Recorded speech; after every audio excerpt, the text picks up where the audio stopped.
Selamat pagi Bapak Ibu, salam sejahtera buat kita semua. Di pagi yang berbahagia ini, saya akan melaksanakan praktik pembelajaran luring di kelas 6 SD 034792 Semartugan Jehe. Saya melaksanakan pembelajaran secara luring dikarenakan jaringan yang tidak memadai di SD ini, di sekolah ini. Selain itu, sarana prasarana seperti smartphone yang tidak dimiliki oleh siswa, sehingga tidak memungkinkan saya melaksanakan pembelajaran daring di sekolah ini. Selain itu, listrik juga yang tidak ada di sekolah ini. Listrik, infocus, dan lain sebagainya tidak ada, sehingga penggunaan IT memang sangat kurang di sekolah ini dikarenakan sarana prasarana yang tidak ada. Demikian saya ucapkan sebelum saya melaksanakan pembelajaran, saya mengucapkan banyak terima kasih kepada Bapak Ibu. Selamat hidup. Sehat? Sehat, Bu. Sebelum kita memulai pembelajaran kita, ada satu orang pimpin doa.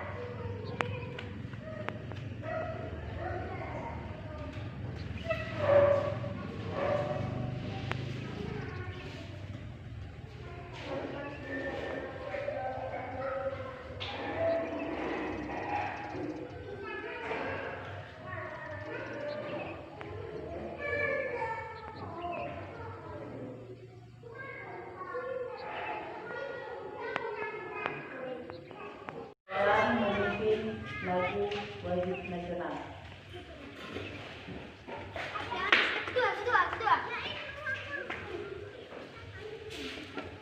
Dari Sabang sampai Merauke dunia jaya. Dari Sabang sampai Merauke berdebar pulau-pulau. Sambung menyatu menjadi satu, itulah Indonesia. Indonesia tanah airku, kami berjanji padamu menjunjung tanah airku Indonesia. Mengenal Tuhan sudah tahu. Itu baru kata makhluk hidup. Makhluk hidup itu mempunyai 6 ciri. Yang pertama, ciri makhluk hidup itu apa? Bernapas. Yang kemudian berkembang biak, membutuhkan makanan dan minuman. Kemudian apa lagi? Bergerak, bertumbuh, dan peka terhadap rangsangan. Ya. Nah, sekarang kita akan memasuki tema 1, subtema 1, pembelajaran yang pertama. Adapun tujuan pembelajaran kita pada hari ini yaitu yang pertama, kalian mampu menemukan ide pokok dan informasi penting serta menyajikannya dalam bentuk diagram. Yang kedua, kalian mampu mengidentifikasi perkembangbiakan generatif melalui gambar yang dibuat dan memanfaatnya dengan benar. Yang ketiga, kalian mampu menuliskan kehidupan sosial budaya dari 2 negara ASEAN terkait kondisi geografisnya dengan benar. Yang keempat, kalian mampu menulis laporan tentang perbedaan sosial budaya dari 2 negara terkait kondisi geografisnya dengan benar melalui diagram Venn.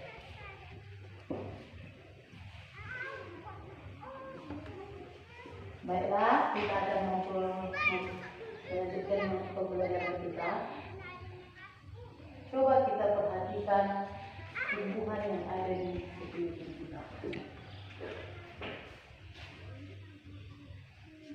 Sudah kita perhatikan? Nah, selanjutnya, apa manfaat tumbuhan bagi kehidupan kita? Iya, sebagai sumber makanan. Mantap ya Zahra, sebagai sumber makanan. Apa yang terjadi apabila tumbuhan itu tidak berkembang biak? Manusia juga akan punah. Iya, manusia juga akan punah. Kenapa? Karena tidak memiliki sumber makanan. Nah, lihat bukumu. Halaman yang pertama. Ya, lihat gambar itu. Apa yang ada di gambar itu? Ada apa aja di gambar itu? Hewan. Ada kelinci. Kelincinya sedang memakan wortel. Kemudian ada apa lagi? Ada burung.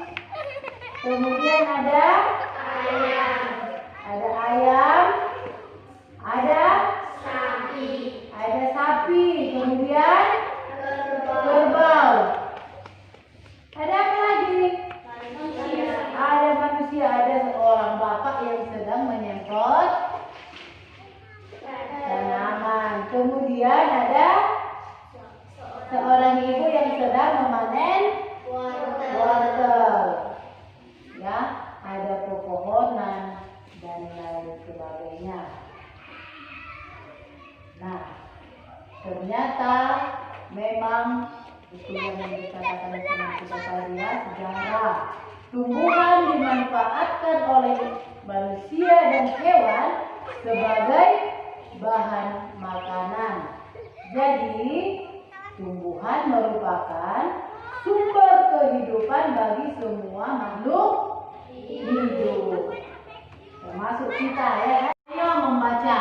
Setelah mengetahui manfaat tumbuhan bagi kehidupan, Edo ingin belajar lebih jauh mengenai perkembangbiakan tumbuhan. Nah, cermati kisah Edo berikut ini. Zahra, mulai baca ya. Bagaimana jagung berkembang biak? Jagung merupakan tanaman yang dijadikan bahan makanan pokok di berbagai negara. Salah satunya di Indonesia. Di Indonesia, penduduk Pulau Madura menjadikan jagung sebagai makanan pokoknya. Jagung merupakan salah satu tanaman termasuk karbohidrat yang sangat dibutuhkan oleh tubuh. Seorang petani jagung memulai membiarkan tanamannya dengan menanam biji jagung. Setelah 3-4 hari, bahkan tanaman akan menunjukkan permukaan. Di bagian bawah pohon ada pohon jagung lain. Ketika itulah terjadi pembuahan. Ya, lanjut. Jenius. Setelah terjadi pembuahan, bunga jagung tersebut terus berkembang hingga terjadi buah jagung. Perkembangan itulah yang dapat dinikmati dari waktu ke waktu. Buah jagung akan siap dipanen. Ketika rambut jagung sudah berwarna kecoklatan dan bagian pokok sudah mulai, apabila buah jagung tersebut berubah, akan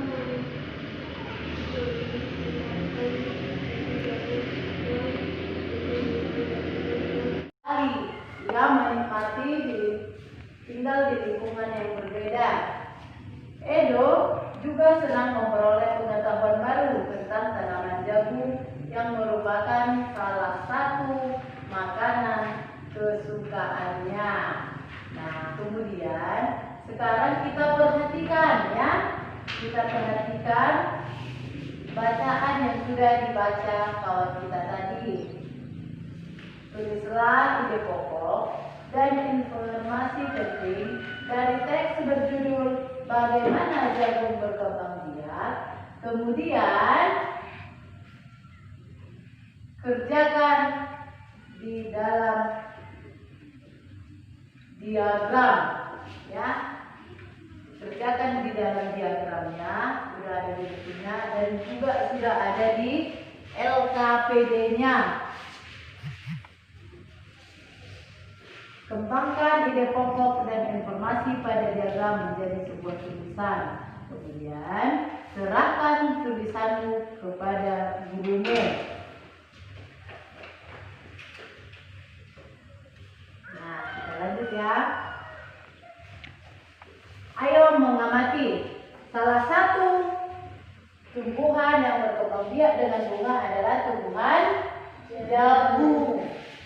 Ya. Tepung sari pada bunga jagung akan terbawa angin ketika angin bertiup.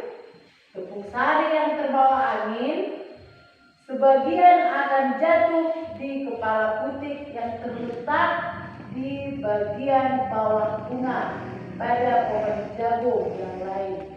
Ketika itulah terjadi pembuahan. Ya. Perkembangbiakan ini dinamakanlah perkembangbiakan generatif. Nah, kalau dibilang dia perkembangbiakan generatif, yaitu perkembangbiakan secara kawin. Ya, kalau dibilang perkembangbiakan vegetatif, itulah secara tidak kawin. Nah, sekarang kau perhatikan bagian-bagian dari bunga.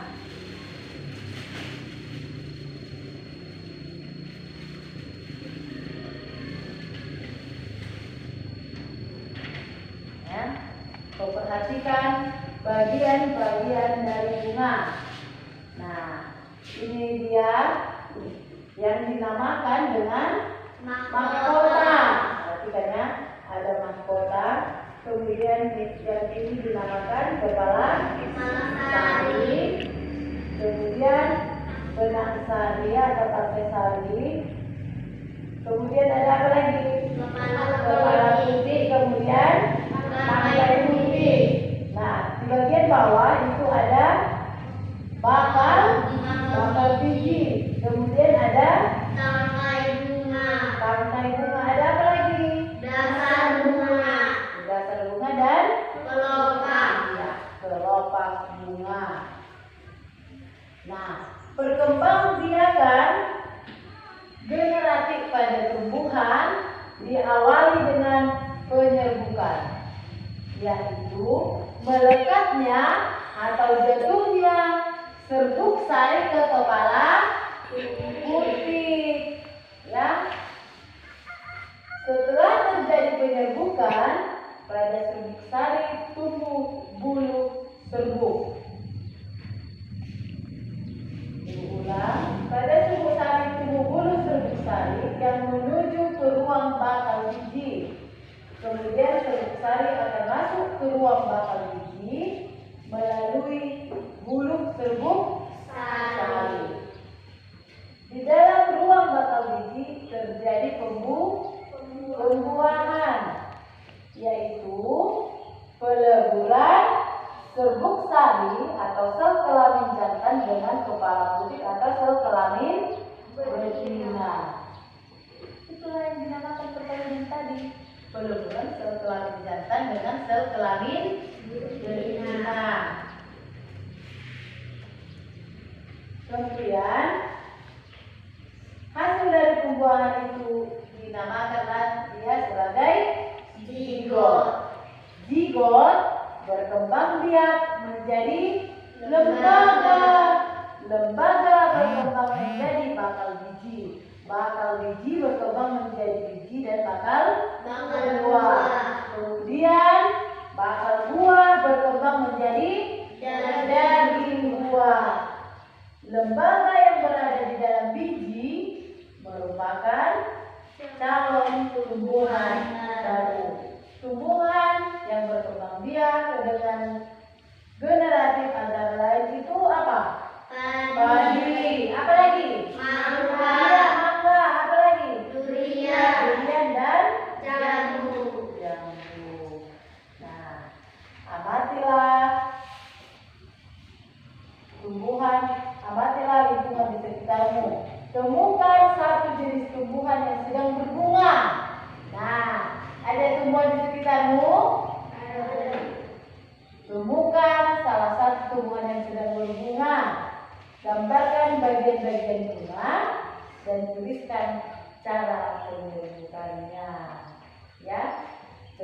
satu jenis tumbuhan yang sedang berbunga, gambarkan bagian-bagian bunga dan tuliskan cara penyerbukannya pada kolomnya ya.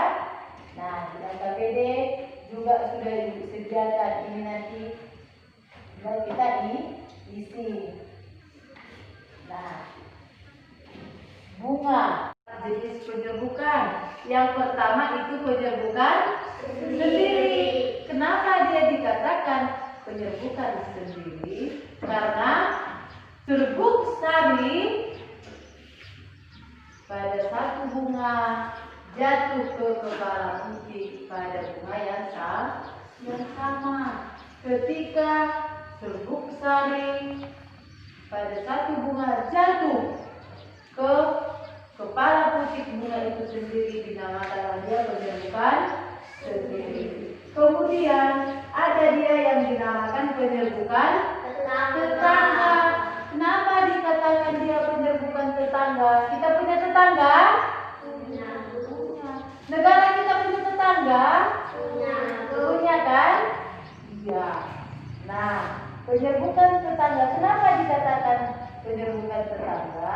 Bagaimana penyerbukan tetangga itu?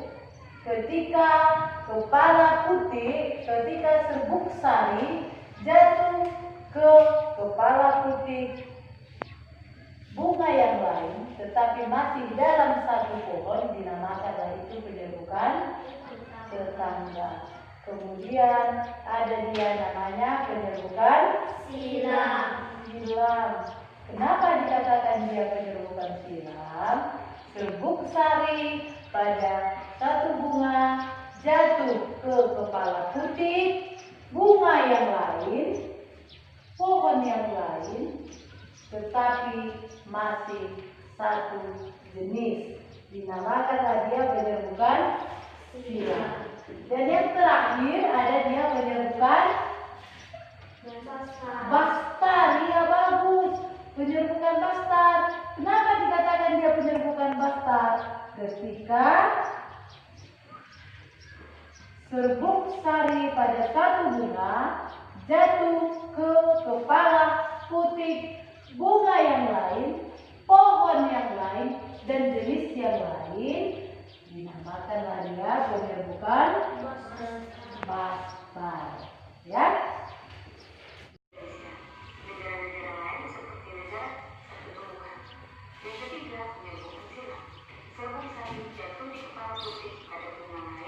Kelihatan? Kelihatan? Oh, teman-teman, kelihatan?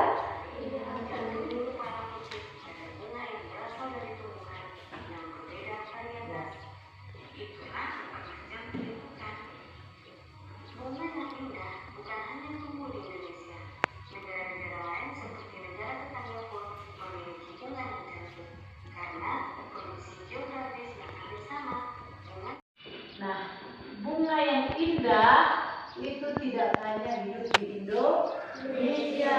Ternyata negara-negara lain juga memiliki bunga yang hampir sama dengan yang di Indonesia. Misalnya itu negara-negara tetangga kita itu memiliki bunga yang hampir sama dengan Indonesia. Kenal bunga kembang sepatu? Kenal kan? Nah, bunga kembang sepatu ini tidak hanya hidup di Indonesia, ternyata juga hidup di Malaysia.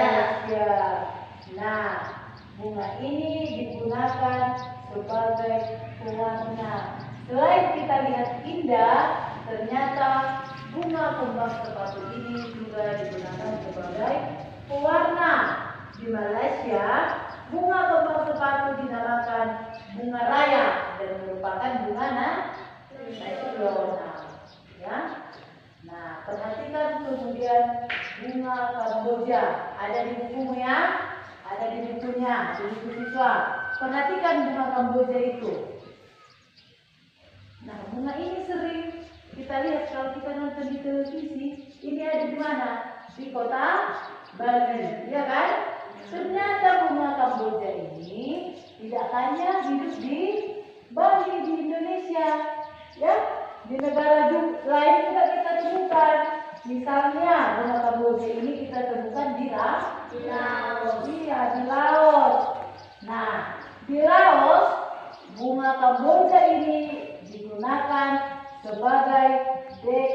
organisasi, upacara keagamaan dan menyambut tamu. Nah, sekarang lihat bukunya halaman 8. Nah, coba kau perhatikan ya.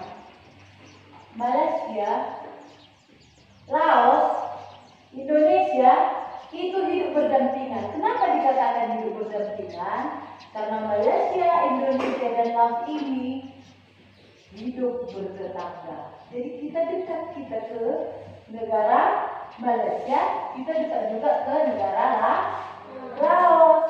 Nah, meskipun negara kita berbeda dengan Malaysia, berbeda dengan Laos, namun negara kita, Malaysia dan Laos ini memiliki persamaan dalam kehidupan sosial dan budaya. Nah, bukan hanya Malaysia dan Laos, masih banyak lagi negara lain yang memiliki kesamaan dengan kita. Oleh sebab itu, negara-negara lain selain Laos dan Malaysia ini menggabungkan diri dalam suatu organisasi. Jadi dengan negara tetangga kita itu yang dekat-dekat dengan kita itu menggabungkan diri dalam suatu organisasi. Itulah yang dinamakan dengan ASEAN. Ya, itulah yang dikatakan dengan ASEAN. Apa itu ASEAN? Negara-negara tetangga kita seperti Malaysia dan Laos tadi ditambah dengan negara-negara yang lainnya yang hidup berdampingan dengan kita, yang hidup bertetangga dengan kita, akhirnya membentuk suatu organisasi. Negara-negara ini menggabungkan diri, ya, dibuatlah suatu organisasi yang dinamakan dengan ASEAN. Apa itu ASEAN? Yaitu Persatuan negara-negara se-Asia Tenggara. Iya, Persatuan negara-negara se-Asia Tenggara. Nah, negara-negara apa saja yang ada di dekat kita atau tetangga kita? Ayo, ada 10 negara yang sudah bergabung ke dalam ASEAN. Yang pertama itu Indonesia. Kemudian ada apa lagi, Olive? Myanmar. Iya, ada Myanmar. Ada apa lagi, Saiful? Singapura. Iya, ada Singapura. Kemudian ada apa lagi? Malaysia. Iya, ada Malaysia. Ada apa lagi, Denius? Kamboja. Iya, ada Kamboja. Ada apa lagi, Ida? Brunei Darussalam. Iya, ada Brunei Darussalam. Kemudian ada apa lagi, Imam? Laos. Iya, ada Laos. Ada apa lagi, Rupita? Vietnam. Ada Vietnam. Ada apa lagi, Saiful? Ada Thailand. Ada apa lagi, Olive? Filipina. Iya, ada Filipina. Kemudian ada apa lagi, Denius? Vietnam. Sudah tadi Vietnam, ya kan? Yang terakhir itu ada Brunei Darussalam. Ya? Nah, kamu pasti pernah merasakan nyamannya bertetangga. Ada tetangga kita kan?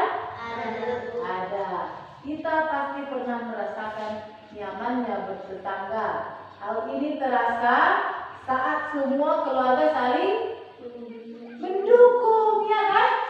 Jangan saling menjatuhkan atau saling mengganggu, tidak. Yang bertetangga itu harus saling mendukung. Demikian juga dengan negara-negara se-Asia Tenggara, mereka juga saling mendukung, saling membantu dan saling bekerja sama. Nah, kenyamanan dalam bertetangga itu perlu kita wujudkan karena tiap keluarga memiliki kepentingan yang sama.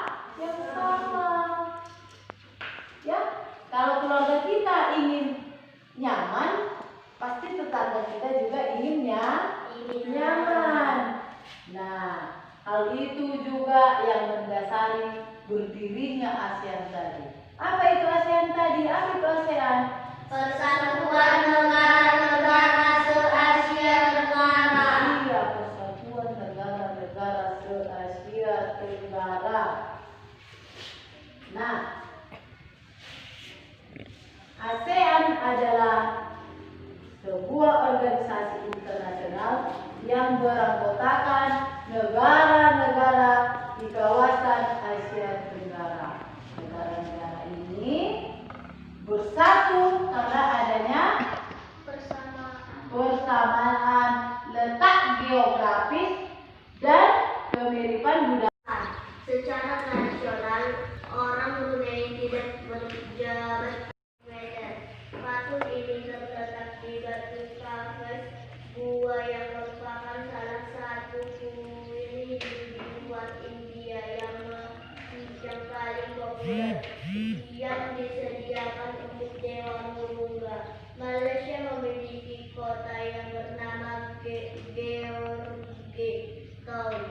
yaitu yang terdaftar dalam UNESCO World Heritage. Kota Ya, ini lanjut Filipina ya. Ayo lanjut. Tebol.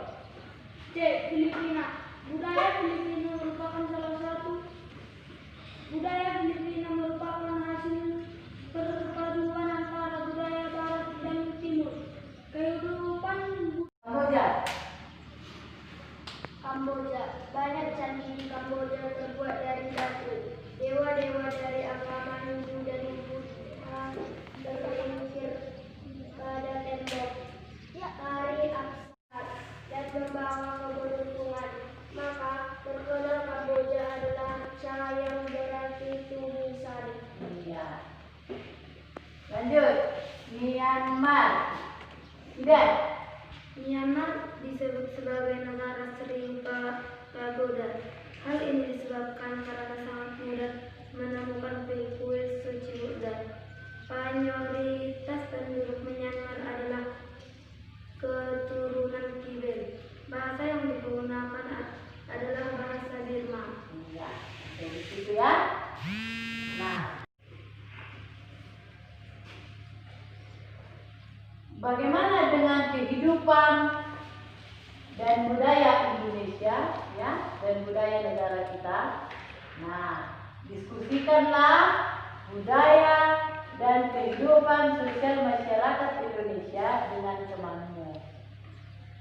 Kamu dapat menemukan tambahan informasi melalui buku atau buku bacaan di perpustakaan.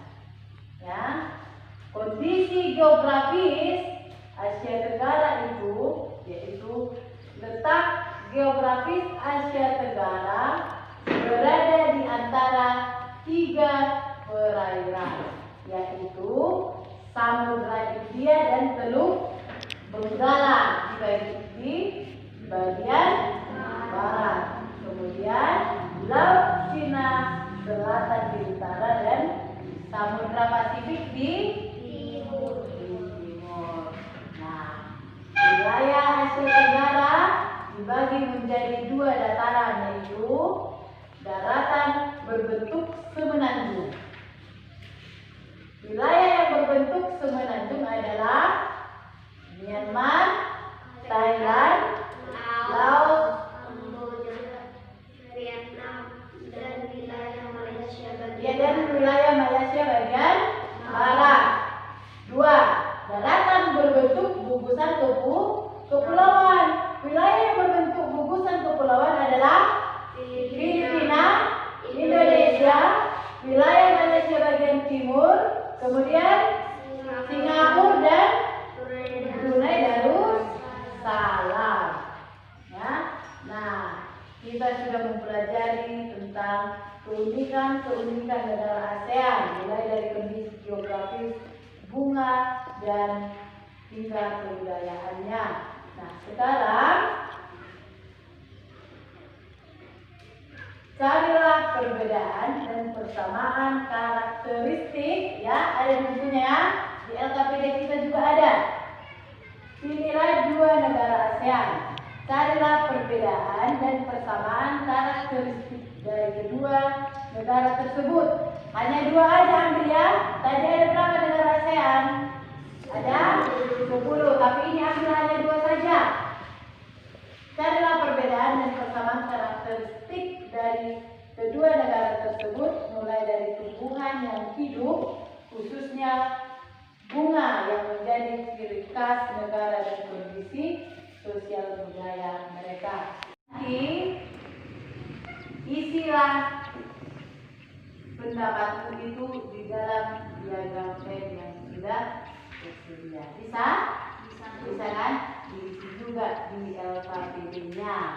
Nah, kita yang sudah kita pelajari mulai dari pertama tadi apa? Membuat informasi penting, ya kan? Itu yang pertama kan? Yang kedua mengenai berkembangbiakan generatif pada tumbuhan. Ya. Coba siapa yang bisa menyebutkan bagian-bagian dari tumbuhan? Ayo, satu orang di depan, ayo. Balik.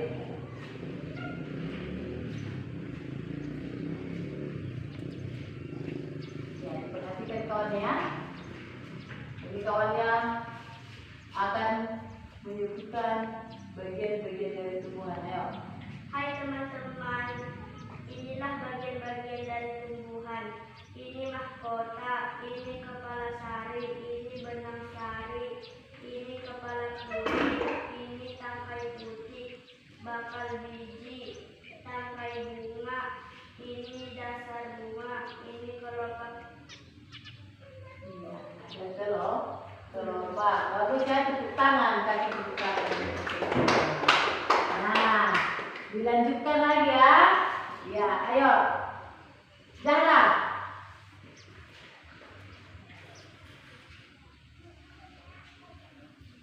Teman-teman, ini adalah jenis-jenis penyerbukan. Pertama adalah penyerbukan sendiri, kedua penyerbukan tetangga, ketiga penyerbukan silang, dan keempat penyerbukan pasar. Iya, tepuk tangan untuk teman-teman Zahra. Nah, kemudian ada berapa negara ASEAN? Ada 10. Organisasi ini dibentuk untuk kemajuan bersama. Sudah? Nah, LKPD-nya diisi, evaluasinya juga dikerjakan. Cukup sekian pertemuan kita pada hari ini. Sebelum kita tutup dengan doa,